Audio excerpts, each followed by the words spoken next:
se montrer digne de cette attention. Donc il y a beaucoup de sujets qui ont été abordés au cours de cette première table ronde. Je pense qu'on va essayer aussi de réagir à ce qui a pu être dit. Mais tout d'abord, je vais demander à tous ces valeureux intervenants de se présenter, de présenter un petit peu leurs travaux.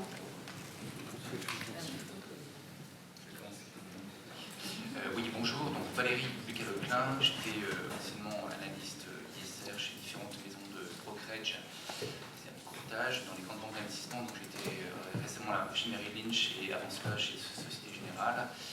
Et là, j'ai quitté Merrill Lynch. Je viens tout juste de monter ma propre société de recherche au nom effrayant de Grizzly Responsible Investment. Voilà. Alors nous, on a un nom effectivement moins effrayant, on s'appelle Novetic, je suis directrice de Novetic, donc qui est à la fois un média, internet, novetic.fr, et un centre de recherche dédié à l'investissement responsable. Et ce qui me vaut d'être ici avec vous, c'est qu'on vient de publier une étude mercredi matin qui montre qu'en fait, dans ceux qui font, il y a ceux qui disent et puis il y a ceux qui essaient de faire quand même, et on va voir avec quelles limites, mais il y a vraiment quelque chose d'intéressant en ce moment dans la sphère financière autour de la gestion bas carbone, on pourrait dire d'une certaine façon.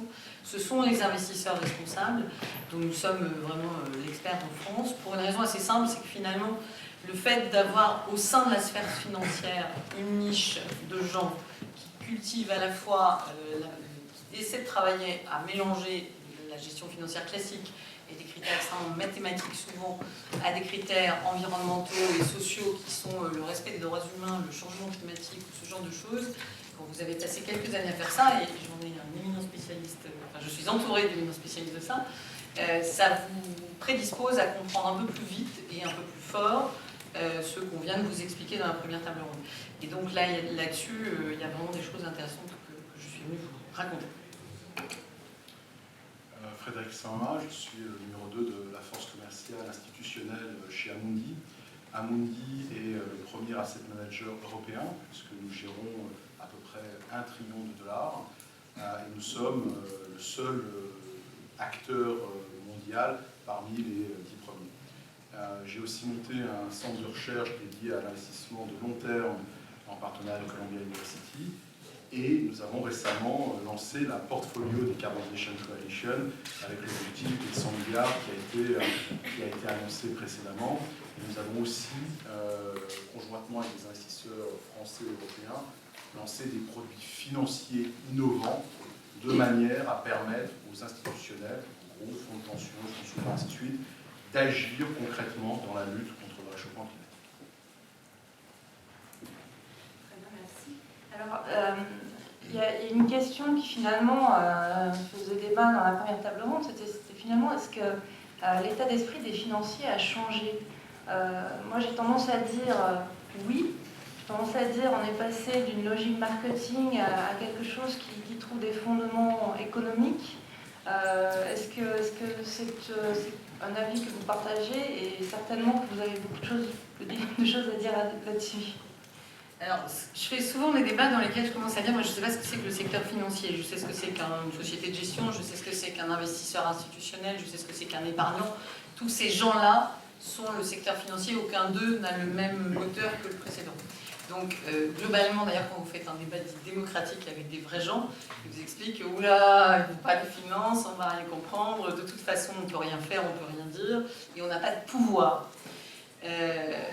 Et ça, c'est côté extérieur. Et côté intérieur, c'est des financiers qui vous disent attendez, mais nous, on n'est pas des politiques, on n'est pas des Pascal Durand, on est des gens qui veulent travailler tranquille, avec des chiffres, dans des salles de marché, et surtout pas avoir d'interaction avec nous.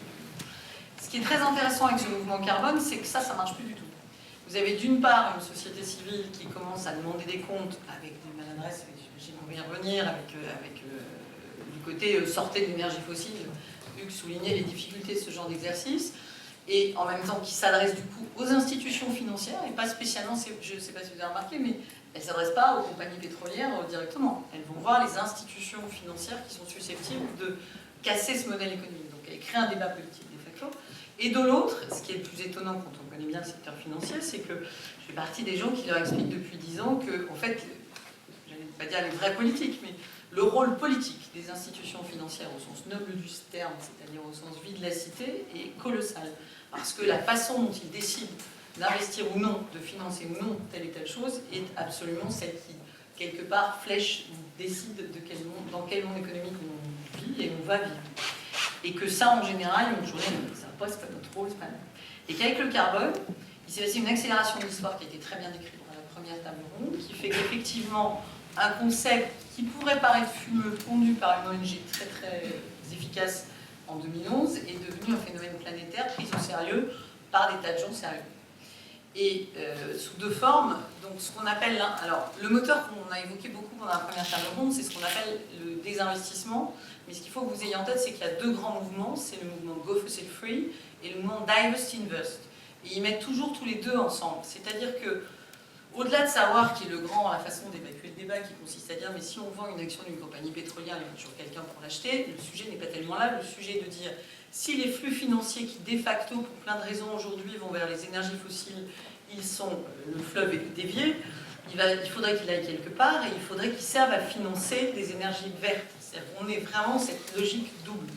Et dans le panel de 550 investisseurs qu'on a identifiés et sur lequel on a analysé mercredi dernier, on en a plus de la moitié qui font de l'investissement vert et juste un peu moins, beaucoup moins, 70 de moins qui font du désinvestissement.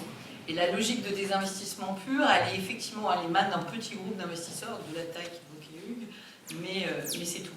En revanche, ce qui est vraiment beaucoup plus développé, beaucoup plus fort et porté par des très grands fonds de pension qui, par nature, sont un type d'acteurs financiers qui, eux, sont préoccupés par le long terme, pour une très simple raison, c'est que quand vous êtes un fonds de pension, vous avez intérêt à être en capacité de pouvoir payer les retraites à horizon 20, 30 ou 40 ans, pour lesquels ceux qui sont vivants à l'heure actuelle ont cotisé. Il y a toute cette mécanique-là qui fait que vous devez absolument financer les modèles qui vont résister. Et donc, eux, ils s'inquiètent quand même beaucoup de l'énergie fossile, donc ils sont de facto actionnaires parce qu'ils se demandent jusqu'où ça va aller, comment, pourquoi. Et ils ont un sujet numéro 1 qui est tout à fait traité dans les études de Mark Lewis, qui sont le type d'énergie, le type d'investissement qu'il faut aujourd'hui, au-delà de savoir s'il faut brûler ou non les réserves fossiles, l'argent dont on a besoin pour sortir ces réserves fossiles, le retour sur investissement est probablement absolument impossible ou quasi impossible. Donc du coup, ce qu'ils font, c'est pas qu'ils investissent à ce stade, c'est qu'ils font de l'engagement actionnarial, ils utilisent leur identité d'actionnaire pour poser des questions aux compagnies pétrolières, leur demander d'être transparentes sur leur scénario à elles, comment elles voient la révolution, à quel horizon. Et vous avez, et je vais en finir là-dessus parce que je suis intéressée à Sapsino, deux initiatives qui sont extrêmement intéressantes, qui ont adressé Shell et BP. Le titre de la résolution, c'est Résilience à horizon 2035. Donc il y a des investisseurs à un nombre important qui ont questionné ces deux compagnies en leur disant votre AG doit être consacré à votre scénario de résilience à horizon 2035. Et là où ça devient très intéressant, c'est que Shell et BP ont dit à leurs autres actionnaires vous devez soutenir cette résolution. Nous devons vous expliquer comment nous allons être résilients à horizon 2035.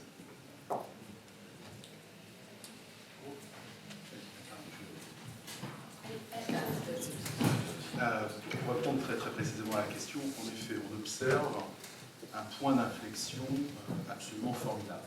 Et si vous me permettez d'être porteur de bonnes nouvelles, c'est que jusqu'à présent, la question climat a été entre les mains des gouvernements, avec plus ou moins de succès, et désormais, les investisseurs rentrent dans la bataille. Et il y a un point d'accélération qu'on peut dater très facilement de juin de l'année dernière. Donc c'est tout à fait récent. Il y a à peine plus de 6 mois. La première chose, c'est la transformation par des grandes voix du discours sociétal en discours économique. Tout d'abord, c'est Barack Obama qui dit au fait, sur la question climat, le 4 juin, il dit on ne va pas pouvoir brûler toutes les réserves fossiles. Donc, il entérine le discours sur les stranded assets dont on a parlé tout à l'heure. Le 17 juin, Martin Bock, dans le Financial Times, dit attention, cette question climat, c'est un risque pour les investisseurs. Parce que toujours, il y a cette question des stranded assets. Le 21 juin, dans le New York Times, Hank Paulson, qui commence son article en disant « Vous savez, j'étais patron de Goldman, j'étais en charge des finances américaines, donc les risques, ça me connaît. Et moi, républicain, je peux vous dire que la question climat, c'est une question de risque économique. » Et donc tout d'un coup, il y a un passage d'un discours de société à un discours de risque.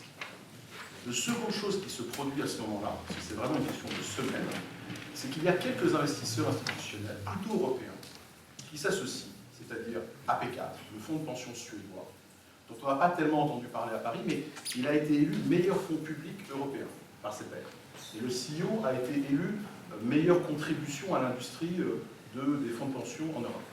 Donc, on a deux fonds de pension qui s'associent avec un asset manager, Amundi, et avec un provider d'indices, donc des gens qui font des indices comme le CAC 40, le MSCI ou le S&P, pour développer des solutions d'investissement qui vont permettre de réduire ce risque tout en achetant du temps. Parce qu'on l'a dit tout à l'heure, c'est du risque, mais on a un problème d'horizon de temps. Et donc ce petit groupe va phosphorer pendant l'été et mettre au point des indices, donc un MSCI Europe, par exemple, où vous pouvez réduire le poids des sociétés qui polluent, avec l'idée que, actuellement, quand vous êtes une société pollutrice, vous n'êtes pas pénalisé, que ça n'est pas durable, et va réduire aussi le poids des sociétés qui sont exposées aux stranded assets. Mais de façon très élégante, parce que ça va prendre un indice, ça va réduire ce risque, mais ça ne va pas changer l'exposition de marché. Vous allez voir un institutionnel et vous lui dites, voilà, vous aviez un portefeuille, vous réduisez vos risques, mais vous allez continuer à suivre pendant des années l'évolution jusqu'à ce que les sociétés qui polluent soient pénalisées. Et à ce moment-là, vous surperformerez parce que vous aurez éliminé ces mêmes sociétés. Et ce faisant, vous allez réallouer du capital des sociétés qui polluent, vous en sortez, et vous allez le réallouer vers des sociétés qui sont efficaces en termes de lutte contre le réchauffement climatique. Et les deux investisseurs investissent plus de 1 milliard d'euros, ce qui est tout à fait conséquent. Donc, première étape, début juin, un message. Ensuite, pendant l'été, des instruments financiers. Et troisième étape qui se produit aussi pendant l'été, c'est que les équipes de Ban Ki-moon lancent un appel à projet. Donc Ban Ki-moon dit « Je vais mettre à profit mon capital politique pour aider la COP21 de l'année prochaine. » Et je mets en place une conférence le 23 septembre à New York, et je veux générer des forces supplémentaires aux efforts gouvernementaux pour, encore une fois, aider le gouvernement français. Et une coalition est montée, donc la Portfolio Decarbonization Coalition qui a été mentionnée précédemment, montée par AP4, par Carbon Disclosure Project, qui est la grande ONG qui traite les questions climat, par UNFFI et par Amundi. Et nous disons que nous allons en effet réunir des institutionnels, des grands investisseurs, des grands fonds de pension, qui vont réduire le risque carbone pour un montant de 100 milliards de dollars. Et nous allons les réunir, non pas pour, et c'est un chiffre tout à fait conséquent, pas pour la beauté de la chose, mais parce que, comme il y a des gens qui agissent, ça a du sens de les réunir pour qu'ils échangent leur technologie et qu'ensuite ils les apportent à leurs petits camarades pour accélérer l'entrée, toujours, des institutionnels dans la lutte contre le réchauffement climatique. Juste pour finir, vous allez dire 100 milliards, c'est absolument formidable. Et en effet, à titre de comparaison, le fonds vert, on est actuellement à 10 milliards. Et là, la coalition, alors qu'elle a à peine quelques mois, on est déjà à 30 milliards.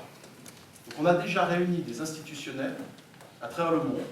Ça va de la Suède jusqu'à l'Australie. Donc c'est totalement, ça concerne absolument tout le monde. Il y a déjà des institutionnels qui disent, dans mes portefeuilles, je vais mobiliser 30 milliards d'où je vais réduire le risque carbone.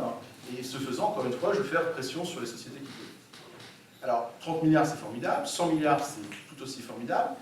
Mais là où c'est vraiment passionnant, c'est que ce que je viens de vous décrire, les indices au carbone, c'est un marché sous-jacent de 10 trillions de dollars. Donc quand on dit qu'on va mobiliser 100 milliards, c'est qu'en réalité, on a l'objectif d'arriver à mobiliser 1%. Si on arrive à convaincre les gens autour de la planète pour 1%, on a les 100 milliards.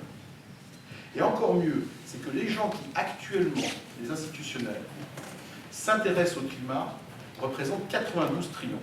Et donc notre objectif vient de tomber à 0,1%. Et c'est peut-être ça le plus passionnant de toute cette histoire, c'est que l'on voit qu'une mobilisation infime de la sphère des institutionnels, des grands investisseurs, et d'une puissance qui est comparable, voire supérieure, à la mobilisation de capitaux des États.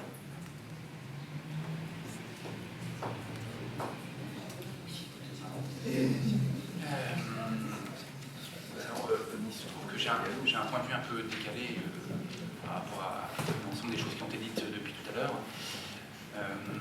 Je dis décalé, c'est pas forcément une position frontale, mais décalée. Moi, j'ai beaucoup apprécié le travail de CTI, donc Carbon Tracker Initiative, quand c'est sorti en 2011. Ce que j'ai apprécié, c'est qu'il fasse du bruit, c'est qu'il soit très convaincu. Et vous savez, c'est très important en finance. L'important, c'est d'être très très convaincu de ce que vous dites. C'est le plus important dans la finance. Plus vous êtes convaincu de ce que vous dites, plus en tout cas vous montrez que vous êtes convaincu de ce que vous dites, plus vous avez de chances de réussir. Donc l'important, c'est très très convaincu. Et CTI était très très convaincu. Moi, honnêtement, les concepts de bulle carbone et les concepts de stranded assets, pour plein de raisons, je n'y crois pas. En revanche, ils ont deux termes qui me plaisent beaucoup et qui sont, à mon avis, pour le coup, très justes. C'est budget carbone et trajectoire. Donc ça, c'est vrai que pour moi, c'est leur vrai apport. Et d'ailleurs, dans leur dernier rapport de 2014, puisqu'ils ont sorti un premier rapport en 2011 sur la bulle carbone, en 2013 sur les stranded assets, en 2014 sur donc la notion de trajectoire et de scénario, je pense effectivement que budget et trajectoire, c'est beaucoup plus intéressant, savoir effectivement quel est le budget carbone dont on va disposer à horizon 2020, 2030, 2050, et surtout quel va être le budget de carbone chaque année. Finalement, c'est ça la grande question, c'est chaque année, qu'est-ce qu'on a le droit d'émettre ou de ne pas émettre. Et le mot budget, à mon avis, est le plus important de tous. Après, effectivement, la question du financement est très importante, mais je crois qu'il y a beaucoup de chiffres qui ont circulé depuis 1h30. Je ne connais pas le degré de connaissance financière de chacun d'entre vous dans la salle, mais il faut distinguer toujours ce qui relève de la gestion d'actifs. Gestion d'actifs, on place son argent, on achète des titres cotés et on place son argent. De ce qui est véritablement le financement d'une transition énergétique. C'est-à-dire investir 1 milliard d'euros en R&D, c'est pas la même chose qu'acheter 1 milliard d'euros en tracker ou en gestion d'actifs. Donc attention, parce que les sommes d'argent, elles sont mirobolantes, mais on ne parle pas de la même chose. Je pense que c'est pas du tout la même chose de financer des technologies modernes, nouvelles, et de mettre son argent sur un MSCI ou un FTSE ajusté du risque carbone. Je pense qu'on n'est pas dans la même logique. Voilà, donc moi honnêtement, je pense qu'il y a quand même beaucoup de choses à faire. Encore une fois, je pense que c'est un de budget carbone qui est à mon avis le meilleur terme qu'on puisse garder. Et je crois qu'effectivement, il y a pas mal d'outils qui certains viennent d'être mentionnés. Effectivement, il y a les indices. Les indices, c'est un outil assez intéressant. Il y a aussi la mesure de portefeuille. Donc, on n'a pas trop parlé, mais la mesure de portefeuille, c'est très important. Beaucoup d'entre vous ont probablement des SICAV ou des fonds communs de placement, enfin peut-être, quelques-uns en tout cas. C'est important de savoir finalement vos SICAV, vos fonds communs de placement, combien font-ils de carbone pour 1 millier d'euros investis, comment ça se compare à un indice de référence. Là-dessus, il y a des résultats qui peuvent être assez intéressants. Ça boucle la boucle d'ailleurs avec la notion d'investir, d'investir. Mais voilà, je crois qu'en fait, il faut rester assez... moi, c'est peut-être à titre personnel, mais je crois que le mieux est assez modeste. Il y a beaucoup d'outils, qui demandent d'être améliorés. Je pense qu'il faut se méfier des grandes annonces. Il faut travailler sur les outils, les faire précis, meilleurs, et petit à petit, vous allez voir que ça va mieux se passer. Et pareil pour les technologies. Juste pour dire tout à fait d'accord sur la question de l'empreinte carbone. Permettez, je n'ai pas parlé, mais la coalition a un deuxième objectif, c'est aussi de mobiliser des investisseurs qui vont communiquer sur leur empreinte carbone pour un montant de 500 milliards de dollars. Et en effet, là-dessus, on a une approche qui est très simple, c'est que désormais, en comprenant que la question climat est un risque financier, c'est tout à fait normal que de demander la communication sur ce risque financier. Et on dit que c'est d'autant plus normal pour tout ce qui est argent public, c'est-à-dire tout ce qui est fonds souverains, fonds publics.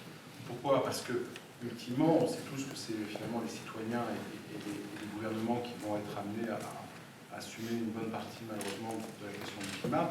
Et donc, c'est quand même assez bizarre que les gouvernements qui détiennent des fonds publics n'aient pas l'information de savoir comment ces mêmes fonds publics sont en train d'investir dans des sociétés.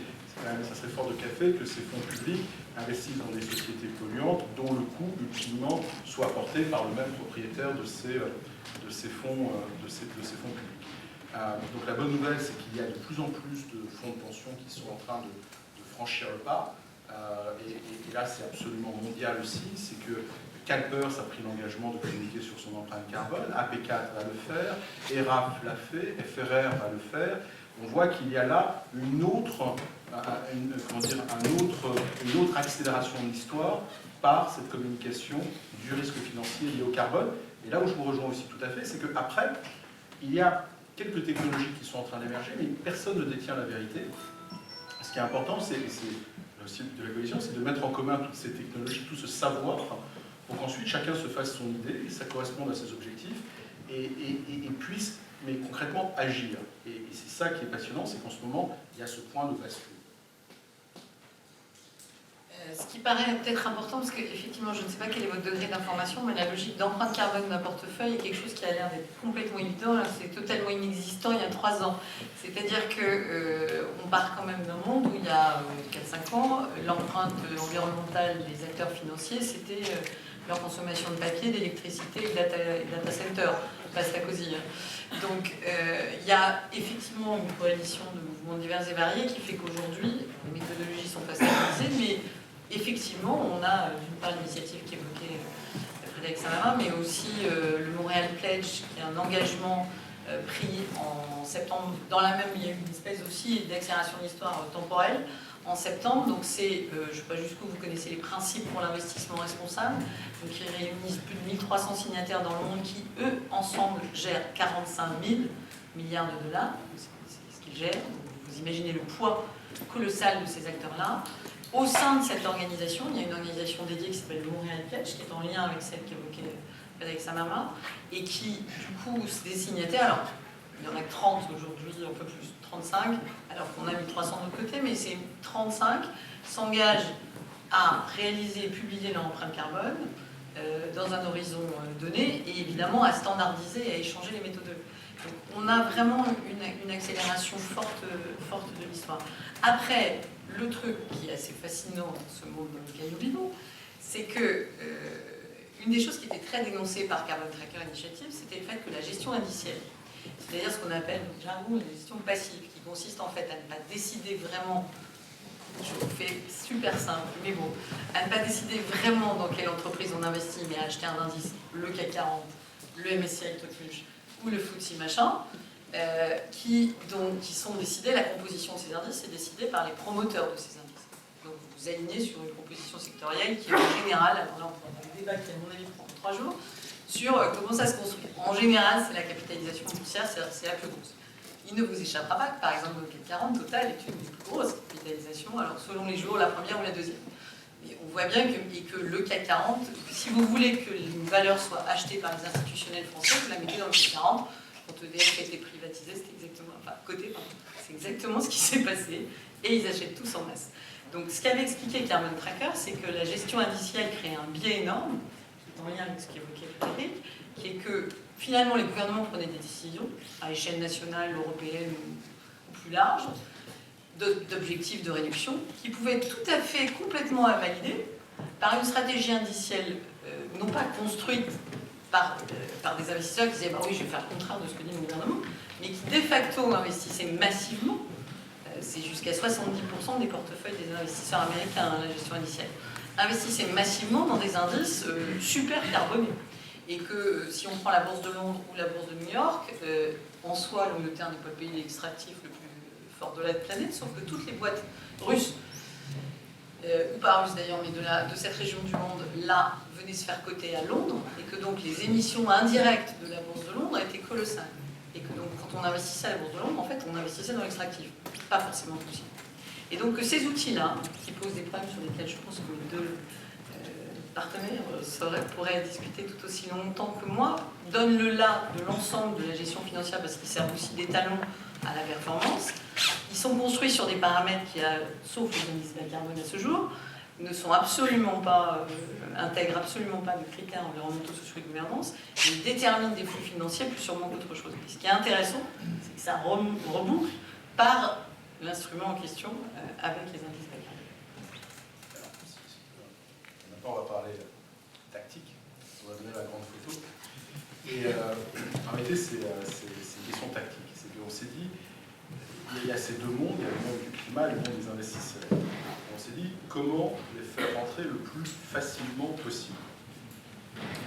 Et là, on en a parlé un peu dans la précédente table ronde, il y a plusieurs stratégies. C'est soit dire on doit désinvestir. Le problème, c'est que si vous désinvestissez, donc c'est ce que font les quelques fondations américaines, c'est très limité. Et pourquoi c'est très limité? Exactement, et c'est très difficilement réplicable, exactement pour la raison qui vient d'être rapidement indiquée. C'est que 99,9% des investisseurs à travers le monde utilisent une référence qui est généralement l'indice. L'investisseur chinois, australien, américain, canadien, peu importe, il va regarder comment il performe par rapport à l'indice de référence, par rapport au CAC 40, par rapport au S&P 500, et ainsi de suite. Et donc, si tout d'un coup on dit à cet investisseur, il faut que vous sortiez, que vous alliez diverger de cet indice, il a beaucoup de difficultés. Et par exemple, la présidente de Harvard a publié une lettre sur le site d'Harvard en disant « je ne peux pas faire ». Concrètement, je ne peux pas faire, je ne peux pas désinvestir parce que j'ai cette norme-là. Alors, on peut débattre que ce n'est pas la bonne norme. Enfin, grosso modo, ce débat-là, vous savez, il y en aura pour des années. Et entre-temps, je ne peux pas appliquer cette théorie-là. Et ensuite, donc, il y a une deuxième approche qui est de dire, bon, ça, c'est l'état de la nature, c'est la contrainte. On peut dire qu'elle est bête, mais elle est là. Et donc, si on la prend comme telle, est-ce qu'on peut quand même faire ruser? Et c'est là où les indices low carbone interviennent, parce qu'ils disent, très bien, vous êtes benchmarké, vous utilisez ces indices de référence, essayons à l'intérieur, à la marge, de commencer à réduire du risque climat. Et là, tout d'un coup, les institutionnels disent, formidable, parce que ça rentre dans mon cadre. Donc je n'ai pas à changer radicalement mon mode de gestion, j'ai juste à le faire de façon quasiment insensible. Et comme c'est insensible, je peux y aller massivement. Et donc tout d'un coup, alors que le disinvestment représente quelque argent, l'autre stratégie, tout d'un coup, est beaucoup plus puissante. Est-ce qu'elle est définitive? La réponse est non. C'est encore une fois, c'est une stratégie de comment faire rentrer une nouvelle famille d'acteurs dans le changement climatique. Peut-être que dans 18 mois, dans 3 ans, il y aura suffisamment d'acclimatation pour aller vers les générations d'indices ou de références qui seront différentes. Mais pour l'instant, ce qu'on cherche, c'est le point d'accélération du point d'inflexion. Je vais demander à Valérie Lucas-Leclan quelle a été sa vision justement de cette gestion passive qui était un petit peu à l'écart des considérations et qui subitement prend beaucoup d'importance dans les débats. Oui, c'est vrai qu'effectivement, je l'ai bien vu avec le marché de l'ISR, parce que ça fait 17 ans que je suis dans l'ISR, c'est vrai qu'il y a toujours eu un petit créneau d'acteurs très militants, ou en tout cas très actifs, et puis finalement l'essentiel de la finance qui bouge beaucoup moins ou qui bouge beaucoup moins vite. Et on le retrouve finalement, c'est amusant avec amusant entre guillemets, mais avec le carbone, on retrouve les mêmes débats qu'on a eu au tout début de l'ISR il y a 10-15 ans. Faut-il à tout prix désinvestir? Faut-il éliminer, exclure des secteurs entiers, ainsi de suite? Encore une fois, sur le carbone, la question est compliquée. À la limite, vous voyez, on se pose la question, faut-il désinvestir du secteur pétrolier? Mais dans ce cas-là, on peut aussi dire désinvestir des airlines, du secteur aérien, puisque consommateur de carburant. On pourrait désinvestir aussi des fabricants de voitures, on pourrait désinvestir en partie de la chimie, on pourrait désinvestir de beaucoup de choses, si on élimine absolument toutes les énergies fossiles. Donc, c'est vrai qu'on retourne sur un point qui est hyper intéressant, je trouve, et qui est à la limite entre le politique et la finance, qui est le fait que les grands investisseurs, ils sont investis partout. Ce sont, selon le terme consacré, ce sont des universal shareholders, des actionnaires universels. Donc finalement, ils allouent leur argent partout, dans tous les secteurs, dans tous les pays, et ils ont une responsabilité de par cette allocation généralisée. Et la grande question qui se pose à eux, que ce soit en gestion active ou en gestion passive, effectivement, c'est est-ce que j'investis par rapport à une allocation actuelle? Voilà, en ce moment, l'argent du monde entier est investi de telle et telle manière. Ou est-ce que j'investis légèrement différemment? Est-ce que j'investis par rapport à ce qui devrait être l'économie dans 15 ans, dans 30 ans? Est-ce qu'un investisseur est capable de prendre cette décision en disant moi je squeeze le secteur pétrole d'un facteur 2, je dis dans 15 ans le pétrole sera 2 fois moins important, donc dès maintenant je prends une allocation d'actifs sectoriels complètement différenciés? C'est des vraies grosses questions, mais en tout cas, vous voyez que c'est quand même intéressant, comme tu disais Anne-Catherine, on a quitté le monde des entreprises où finalement on pénalisait souvent les entreprises, on s'en prend des entreprises et finalement on remonte un investisseur. Parce que l'investisseur, il est comme le politique, il est partout. Il a son argent partout. Et donc, c'est aussi une vraie question, c'est finalement qui va être responsable? Est-ce que c'est Total, Shell, BP qui sont responsables du carbone qu'ils émettent? Est-ce que c'est les consommateurs que nous sommes? Est-ce que ce sont les investisseurs? La question est d'importance, à mon avis. Voilà. C'est pour ça qu'effectivement, la gestion passive aura aussi sa responsabilité là-dedans, parce que pour l'instant, la gestion passive, c'est l'allocation de capital tel que le monde est actuellement, mais pas tel que le monde pourrait l'être dans 5, 10 ou 15 ans. Ce qui est vraiment important, c'est ce que porte la notion d'investisseur responsable côté asset owners, c'est-à-dire donneurs d'ordre en fait. Et effectivement, il y a un peu de monde, et ce qui est particulier en France, c'est que l'investissement responsable est d'abord porté par des asset managers qui répondent à la demande de leurs clients, pour faire simple. Ce n'est pas eux, en principe, qui définissent les règles en question.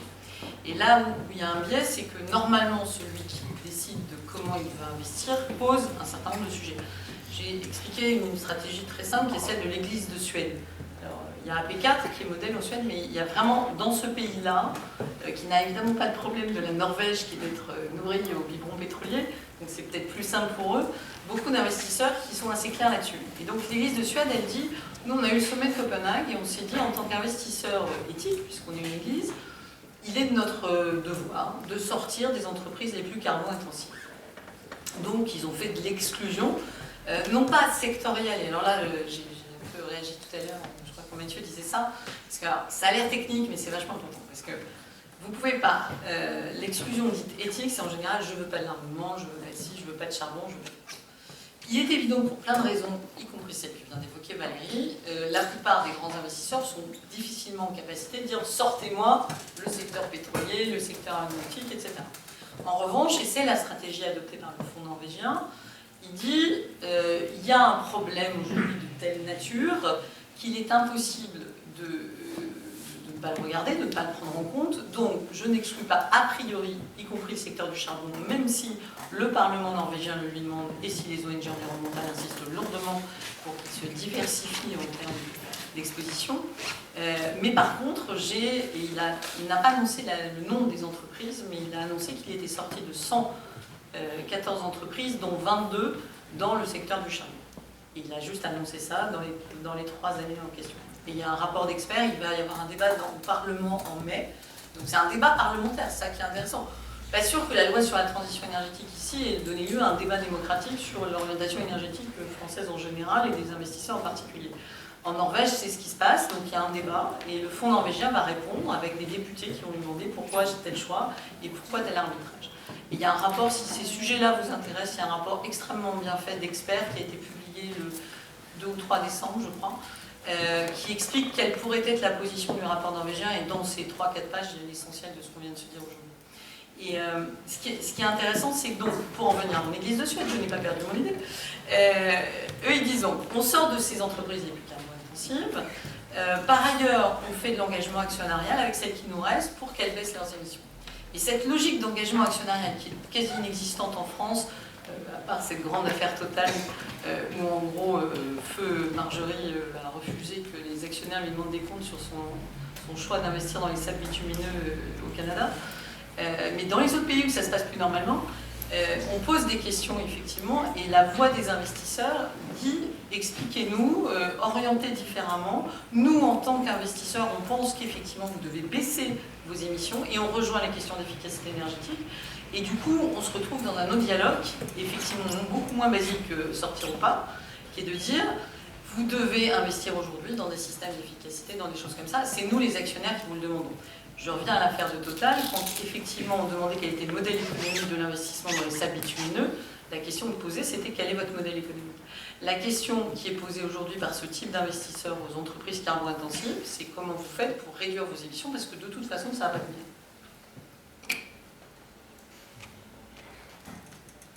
Bien. Est-ce qu'il y a des questions dans la salle ?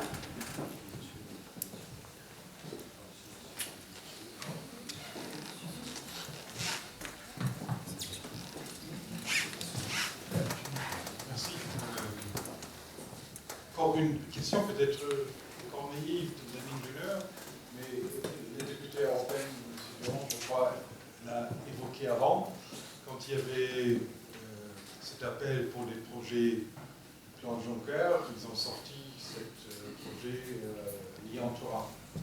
peut-être un certain sens, mais peut-être il y a des choses plus intéressantes. Alors, ma question, est-ce qu'il y a assez de projets? Si je vois par exemple l'Afrique subsaharienne qui a un taux d'électrification de 26%, si j'entends, il y a un an, le président de la République avait annoncé un projet franco-allemand d'un Airbus énergétique. Ensuite, je n'ai pas entendu beaucoup de choses. Alors, oui, peut-être vous avez encore des autres informations. Est-ce qu'il y a des projets intéressants à investir? Il y a certainement, mais en temps pour tous ces consommés, là, on n'a pas entendu. Peut-être il y a. Je crois que vous avez compris. Oui, je crois que j'ai compris. Il y a souvent, alors, l'investissement responsable qu'on connaît bien, au début, c'était, de toute façon, en gros, si j'investis responsable, je perds de la performance, donc j'y vais pas et il ne faut jamais regarder le sujet. Gérer les financements verts, c'est exactement pareil. Genre, il n'y en a pas, on a perdu notre chemise à l'époque où il y avait effectivement une bulle verte, mais dans des fonds actions cotées, et donc circuler, il n'y a plus rien à voir. Alors, le problème, et je crois que tu l'évoquais en disant qu'il faut que les financiers soient convaincus de ce qu'ils disent, ils sont quand même, je pense, les champions du monde du paneurisme, et qu'il y a un certain nombre de sujets sur lesquels ils se contentent de présupposer et de prêter à penser sans aller vraiment plus loin. Donc concrètement, sur les financements verts, et d'ailleurs, Norvège, Suède, l'Europe du Nord peut vraiment avoir des états de service qui montrent que les taux de retour, c'est 30-40% de performance. Parce qu'en fait, évidemment, ils n'ont pas investi dans les fonds cotés, où il y avait 3 boîtes qui se battaient en duel et que donc le risque financier était quand même un peu énorme. Ils ont investi directement dans des projets. Et en fait, poussé, là aussi, le fonds norvégien a déjà été attaqué là-dessus, et donc il s'est mis à investir assez massivement en 2007-2008 dans ce domaine-là, parce que effectivement, il fallait qu'ils financent du vert. Et les fonds de pension danois, etc., sont tous dans cette logique-là. Alors, effectivement, je ne dis pas que la Pologne est le gisement le plus important de projets verts. Il y a des soucis à régler de ce point de vue-là. Mais en revanche, il y a ça, c'est vraiment une question de lunettes vertes, c'est vraiment une question de prêt-à-penser, je le disais, c'est-à-dire qu'aujourd'hui, l'idée qu'un financement vert n'est pas rentable, voire qu'il n'y a pas de projet, c'est pas si vrai que ça. C'est aussi, c'est des... J'espère qu'il n'y verra pas une insulte, mais c'est aussi des VRP, d'une certaine façon, les gens qui vont nous vendre des projets, des machins comme ça. Quand François Hollande convainc l'Égypte d'acheter des avions, il a fait un boulot de ce genre-là. On peut tout à fait le faire sur les financements verts, sur les projets, sur le fait qu'il y a un besoin d'infrastructures de renouvellement qui est énorme en Europe et ailleurs bien sûr, et que si on met des critères environnementaux dans la façon dont on fait ces infrastructures, ça fonctionne. Il n'y a pas d'empêchement de cette nature-là, sauf les yaka faucons, sauf que ce que j'ai encore entendu ce matin sur France Info, la baisse du prix du baril rend les énergies renouvelables non compétitives. Je ne sais pas combien de fois j'ai entendu cette énormité-là. Et vous entendez plein de trucs comme ça, et finalement les décisions d'investissement se prennent à l'aune de ce genre de raisonnement. Peut-être une question qui me venait, c'était sur la dépendance aux énergies fossiles des pays en développement, qui est un vrai dilemme. La Banque mondiale, effectivement, appelle à désinvestir et à limiter les investissements dans les énergies fossiles. Cependant, l'essentiel de ces investissements d'infrastructures, en particulier sur le continent africain, ça concerne des projets d'énergie fossile. Qu'est-ce qu'on peut leur proposer dans ces conditions comme alternative, sachant qu'ils n'ont pas forcément une capacité de R&D que nous, pays développés?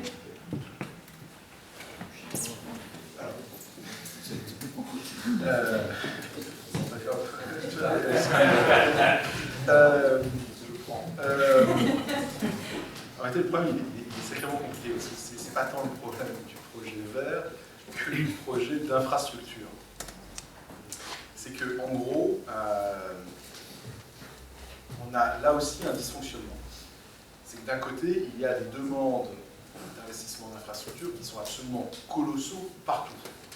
Alors c'est en Afrique, mais quand vous allez aux États-Unis, il y a à peu près 25% des ponts qui sont classés en état de délabrement. Donc à chaque fois que vous passez l'hiver, vous risquez quand même votre vie. En Asie, c'est à peu près la même chose, et ainsi de suite, sans compter l'Europe. Donc en gros, il y a des besoins d'investissement d'infrastructures qui sont absolument colossaux. De l'autre côté, tous les investisseurs font face au même problème, c'est que dans un environnement à taux proche de zéro, voire négatif, ils vont tous essayer d'aller trouver du rendement supplémentaire et les projets d'infrastructure en offrent souvent. Donc on se dit c'est formidable, il y a une demande et il y a l'argent. Le problème c'est que ça ne connecte pas bien. Et pourquoi ça ne connecte pas bien? Parce qu'il n'y a pas encore le business model clair pour le financement des infrastructures. Pour une raison, pour deux grandes raisons. Le problème c'est que c'est souvent backé par les États et que les États ont tendance à ne pas tenir leur parole. Et ça c'est vrai mais absolument partout. Par exemple, même la Norvège a changé les conditions tarifaires des projets d'infrastructure. Vous aviez investi et vous perdez. Et la seconde chose, c'est que vous, investisseurs, vous allez commencer à vous intéresser au financement de la centrale nucléaire en Angleterre. Vous allez passer 6 mois. Puis ensuite, vous allez vouloir regarder les routes en France. Et ce n'est pas du tout le même savoir. Et donc, c'est un savoir qui n'est pas du tout réplicable, pas du tout scalable, et ainsi de suite. Donc, une fois qu'on a dit ça, on dit ça ne marche pas. Donc, il y a des gens qui cherchent pour essayer de recréer du lien. Il y a donc la World Bank, et ça adresse la question que vous posiez sur l'Afrique. Donc il y a ce qui s'appelle la Global Infrastructure Facility, et qui est un projet donc, pour créer une plateforme d'uniformisation des projets d'infrastructure. Il y a un projet en Chine, où il y a une grande banque d'infrastructures, dont je pense qu'on ne mesure pas complètement l'importance, parce qu'elle a pour objectif d'avoir entre 50 et 200 milliards de fonds propres. Et comme il veut se leverager à 20, on est en train de parler de potentiellement 4 trillions de dettes. Donc c'est un projet qui est absolument colossal sur cette partie du monde. À échelle plus modeste, en Europe, Amundi vient de faire un partenariat avec EDF pour essayer aussi d'apporter une solution. Pourquoi est-ce qu'on a fait ce partenariat? Pour financer, encore une fois, des énergies renouvelables, pour dire, avec EDF, on va créer une nouvelle société de gestion. Et c'est la première fois qu'un leader de l'énergie et un leader de l'asset management crée une société commune. Et EDF va apporter ces projets, mais de façon aussi très intéressante, ils vont apporter leur propre argent. Ce qui veut dire qu'en vérité, il va y avoir un meilleur alignement d'intérêts entre ce que les projets et l'intérêt des investisseurs. Donc tout ça pour dire, pardon si j'étais un peu long, mais c'est un problème qui n'est pas simple du tout, qui est que ça ne fonctionne pas encore et que tout le monde essaie de créer la passerelle entre les projets et les investisseurs institutionnels. Alors, pour compléter, il y a un autre outil qui existe, c'est-à-dire qu'on parle beaucoup, on va parler spécifiquement de ça, mais du financement de projets, qui souvent d'ailleurs concerne les infrastructures. Et ce qui a émergé depuis 5, 6, 7 ans maximum, c'est ce qu'on appelle les lignes directrices sectorielles dont se dotent les banques, et plus particulièrement les banques françaises en l'occurrence, qui sont les acteurs parmi les plus importants du monde en financement de projets. C'est-à-dire de dire, sur des secteurs sensibles, et numéro 1, les secteurs de l'énergie, on définit de façon volontaire des standards en deçà desquels on ne va pas. Je vais reparler juste un peu du nucléaire, juste pour dire que, comme on m'a dit un jour dans une banque, de toute façon, avant, on avait une garantie d'État, donc on investissait. Je vous rappelle que l'État français a failli vendre des centrales nucléaires à Kadhafi. C'est un peu du sable. Hein. Ça allait être un peu compliqué à faire fonctionner. Mais, donc cette garantie d'État suffisait, et donc on a investi où l'État nous disait d'aller. Aujourd'hui, à cause de la politique qui a été mise en place, d'une part, finalement pas vendu de centrale à Kadhafi, ça je pense que tout le monde s'en félicite, mais en revanche, on a défini des standards minimums, ceux qui l'ont pris, disant si on n'a pas une autorité de sûreté nucléaire indépendante, si on n'a pas un certain nombre de prérequis, eh bien on n'y va pas. Et l'argument employé jusque-là qui était de dire sinon c'est les Chinois, donc on y va, ne marche plus. C'est-à-dire d'une part, les acteurs qui ont pris les lignes sectorielles n'y vont pas, et éventuellement laissent les Birmans, les Chinois ou autres faire, mais même eux ne font plus forcément. Et sur le charbon, il y a aussi des politiques sectorielles. Alors, c'est pas pour ça que les ONG environnementales sont absolument ravies, il y a plein de choses à dire. Hein. Mais le fait d'arriver à se dire qu'il y a des standards minimums qui finalement se font sur une base volontaire et qui du coup, dans une optique risque, hein, c'est de la gestion de risques environnementaux, c'est-à-dire on n'y va pas pourquoi? Parce que construire une centrale nucléaire en Libye, c'est suicidaire, parce que construire une centrale à Bélémé en Bulgarie ou dans une zone sismique, c'est tout aussi suicidaire, et que notre rôle d'acteur financier, c'est pas d'y aller pour des raisons politiques diverses et variées. Et donc là-dessus, il finit par se créer des outils d'analyse de projets qui font avancer les choses et qui en tout cas cristallisent la notion de secteur sensible et de danger et de risque environnemental. Raphaël, CDC Climat. Je voudrais parler des indices bas carbone et je voudrais savoir comment se fait le lien entre un indice bas carbone qui part d'un indice boursier qui traduit beaucoup le passé, que ce soit dans la performance des entreprises, la représentation sectorielle, et le fait qu'on dit que dans le futur, on va se prémunir d'un risque. Donc, je voulais savoir s'il intégrait notamment la stratégie des entreprises sur ces points-là, ou si il se basait sur des émissions CO2 des entreprises qui aussi parlent plutôt d'une performance passée que forcément d'une performance future. Voilà, merci. Alors, on va prendre des exemples concrets. C'est que, par exemple, sur le MSCI Europe, on va donc réduire de 60% l'empreinte carbone, donc l'exposition, encore une fois, au risque de pollution, et 80%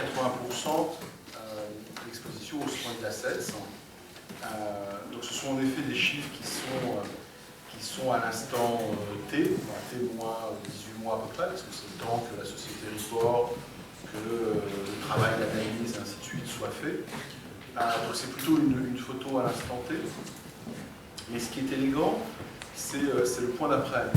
C'est qu'en réalité, cette réduction qui passe par l'exclusion de certaines sociétés se fait sur une analyse annuelle. Ce qui veut dire que si la société, 6 mois plus tard, a changé son comportement, est devenue plus vertueuse, et bien tout d'un coup, elle peut réintégrer l'indice de départ. Et là, tout d'un coup, ça amène le point suivant, c'est que secteur par secteur, puisque cette exclusion touche à peu près tous les secteurs, cette approche génère une compétition entre les sociétés pour être la plus vertueuse du point de vue de la transition énergétique. Et ça a été un des grands points de débat avec les deux asset owners pendant l'été, de voir est-ce qu'on peut, à travers ces indices, accélérer le signal envoyé aux entreprises et accélérer leur comportement vertueux. Et c'était un des objectifs, et c'est pour ça qu'on a retenu cette méthodologie, parce qu'en réalité, on n'en a pas parlé, mais il y a un papier qui est à la sortie, qui a été créé à Columbia University. Des indices au carbone, on peut en faire, mais de plein de manières différentes. Et on s'est focalisé sur cette approche-là, parce qu'encore une fois, c'était des signaux transparents, et c'était des signaux incitateurs pour se réformer au sein des sociétés qui polluent. Bonjour, Anne Gérardi, étudiante à l'Université Dauphine.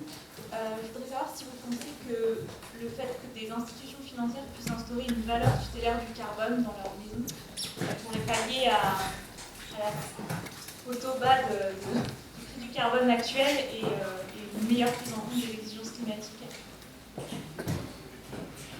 En fait, on sait que dans certaines entreprises, en tout cas dans les entreprises d'un certain nombre de secteurs, il y a des hypothèses qui font des projets à long terme. On sait que quand ils font des projets à long terme, ils intègrent un prix du carbone, qui peut être un prix du carbone, la tonne à échanger sur un marché, ou la prix du coût de stockage du carbone. Donc par exemple, Total, effectivement, intègre dans leur projet à long terme un prix du carbone. Après, la question évidemment, c'est leur prix, ils le retiennent à leur manière, c'est une hypothèse. Donc est-ce que 50 € c'est le bon prix, est-ce que c'est 40, est-ce que c'est 60? En tout cas, la plupart des entreprises de ces secteurs-là sont assez malignes quand même pour avoir intégré cette notion de prix, ce qui fait qu'en fait, ça rend un peu plus contraignant le choix des projets. Maintenant, voilà, c'est un prix qui vaut ce qu'il vaut. Pour information, quand j'étais à la Société Générale, on avait un très bon expert, Marc, notre expert sur les prix du carbone, et notre expert de l'époque, expert conseil consultant stratégique chez McKinsey, EDF, ainsi de suite, pensait que le carbone, la tonne de carbone en Europe en 2015 serait à 40 € et qu'on serait entre 50 et 60 € en 2020. Donc actuellement sur le marché, on n'y est pas du tout.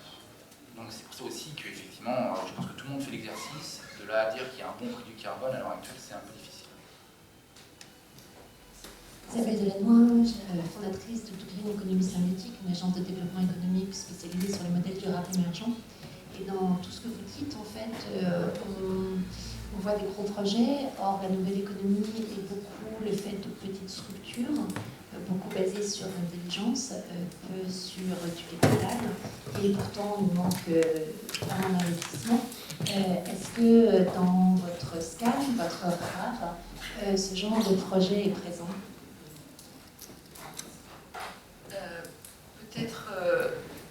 Effectivement, nous, ce dont on parle, c'est pour ça qu'on parle avec le milliard, c'est plutôt la grosse économie, j'allais dire. Et c'est justement celle qui à part des acteurs dans notre genre, n'est pas si souvent adressée que ça, au sens où on a un peu l'impression qu'effectivement, il y a une sorte d'économie sociale et solidaire qui serait à part du monde. Et puis, donc nous, on travaille plutôt là-dessus. Ce que je veux dire juste, c'est qu'il existe un mouvement de financement des activités que vous évoquez, parce que bien évidemment, c'est une partie de la solution, qui est plutôt ce qu'on appelle impact investing. En bon français, alors on fait tout à la française, nous, alors chez nous, c'est l'économie sociale et solidaire, qui finira un jour peut-être par s'appeler finance solidaire, qui finira peut-être un jour par s'appeler pareil, mais c'est la même idée, c'est-à-dire que c'est des sommes qui peuvent avoir des liens, c'est-à-dire que vous avez par exemple aujourd'hui des fonds qui sont souvent proposés dans le cadre de l'épargne salariale en entreprise, dont 10% est dédié au financement d'économies que vous évoquez, et 90% gérés le plus possible sur les marchés, le plus possible en intégrant un peu tout ce dont on vient de parler. C'est une dynamique assez forte quand même, parce que ça génère, je ne sais plus où ils en sont maintenant, mais je crois qu'on est à 1,5 milliard en France, pour ce fonds possible pour ce genre d'activité, donc c'est intéressant. Après, le côté branchement des tuyaux qu'évoquait Frédéric, qui marche pour tout, c'est-à-dire qu'en fait, il y a de l'argent côté finance solidaire. J'ai cru comprendre que c'était pas si simple que ça aille aux vraies entreprises, voilà. Mais je pense qu'à la limite, on a fait une loi très compliquée pour essayer de dynamiser l'économie sociale et solidaire.